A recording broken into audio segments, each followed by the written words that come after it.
Get pumped for our field trip tomorrow. Eighth graders are the only ones that actually know the history of New Orleans and the history of Louisiana. So you guys are like the top dogs on this field trip. You'll be in a position to tell all the little kids and actually a lot of your teachers stuff that they don't know about the city that they live in. Our job today is to get more in depth into each of those specific sites that we're going to visit on the field trip. Even if you're someone who's not coming on the field trip with us, this is still really important information to know.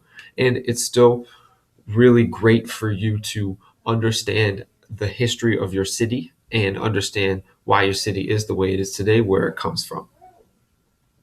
So, in your packet, we're going to go through this in a sec.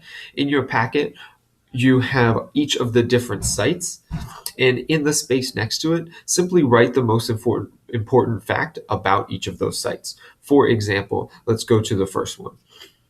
So the first one is the old US Mint. That's site number 1. If you look at the map on the second page, it shows you where that is in the French Quarter. But the old US Mint was where money was made in Louisiana. So originally, this is when Louisiana became a state after the Louisiana Purchase. Then Louisiana started making its own money. They would print gold coins, or they would print dollar bills, and they would make gold coins there. When we go see it, you're going to see the actual presses that they had. They would put hot gold in there, and then it would pound down with thousands of pounds of force to make a coin. And then that would be sent down. People could use that to buy stuff.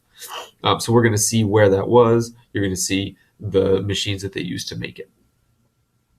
Second one is the Ursuline Convent. The Ursuline Convent is actually the oldest building in the city, and it's been a whole bunch of different things in its history. The Ursuline nuns originally came to New Orleans to care for the sick, and that's when they built this convent, this big building. But since then, they've done all kinds of different things. It was a school for girls. It was the first school for African Americans in the entire United States. The building has incarnated all these different things, and it's still owned by the same group that came over in the 1750s. Pretty cool. Next one is the Maru House, or Maroy, I don't really know how to pronounce it. Now it's a museum. It's called the Historic New Orleans Collection. There was a big fire in 1794 in New Orleans, and this house was actually one of the only buildings that survived that fire. So you can see it doesn't have the big balcony with like the metal poles that hold everything up because it's an older style of house. So you're going to see what kind of building it was. You're going to be able to go inside and see the historical exhibits that talk about some really famous people in Louisiana. And you'll be able to see what it was used for before it became a museum. Next is the Cabildo. The Cabildo was the seat of the Spanish government when the Spanish owned New Orleans. It was originally established by O'Reilly. So Ulloa didn't have this, but O'Reilly built this building, and it was right next to the cathedral. So this was like a central building. It's right on Jackson Square. This is where the Spanish had their government. We're going to go inside. Right next to the Cabildo is the St. Louis Cathedral. The St. Louis Cathedral is an iconic picture of New Orleans. It was the main church of New Orleans for hundreds of years. And back in the day, there would be separate days where white people would go to church and black people would go to church, but they would both go to this same church, which was totally different than in a lot of different places in the United States at the time. It's a Catholic church because almost all of Louisiana was Catholic, because French people were Catholic and Spanish people were Catholic. And that was different than the English people who were on the East Coast, because the English people tended to be Protestant, which is a different type of Christian. The next site is Congo Square.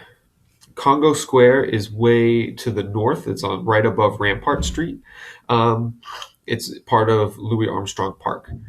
Now, Congo Square is where there's a lot of festivals and stuff, but way back in the day, it was where slaves would meet up in order to have they would have dances, they would sell their produce, they would have markets, and the only reason they could do this is because they had Sundays off.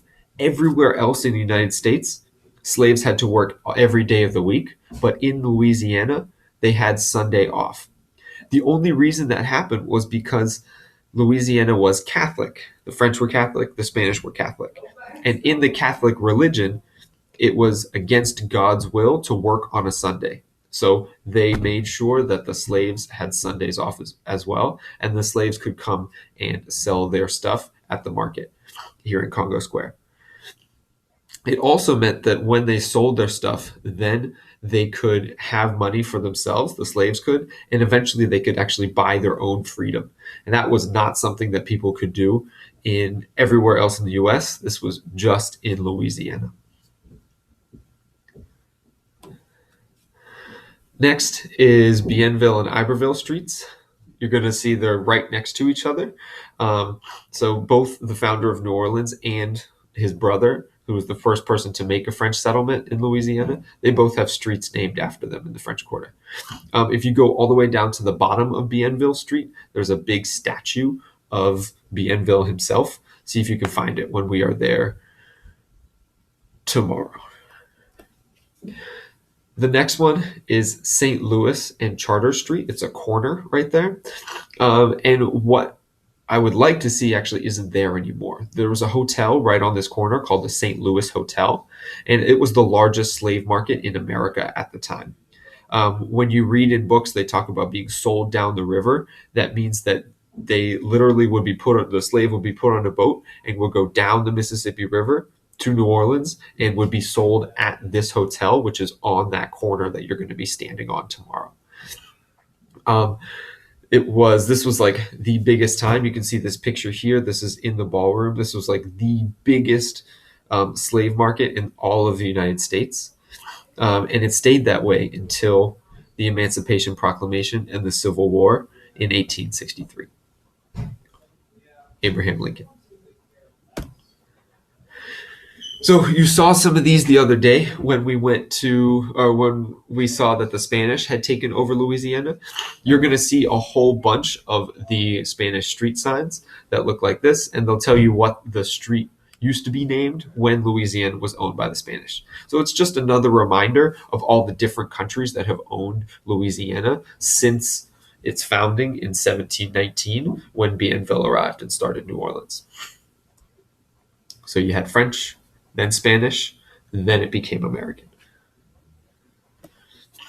And then the last one we're going to go to is Jackson Square. Jackson Square is the big one in the front. It's right by Café du Monde. We're going to go there too. But it's named after Andrew Jackson. It wasn't called Jackson Square before, but after Andrew Jackson won the Battle of New Orleans, they put this awesome statue of him in the middle, and they renamed the whole square Jackson Square because he was their hero. They loved him so much after he saved New Orleans from the British at the Battle of New Orleans in the War of 1812. And that's it. So now you have that background about what we are going to see tomorrow.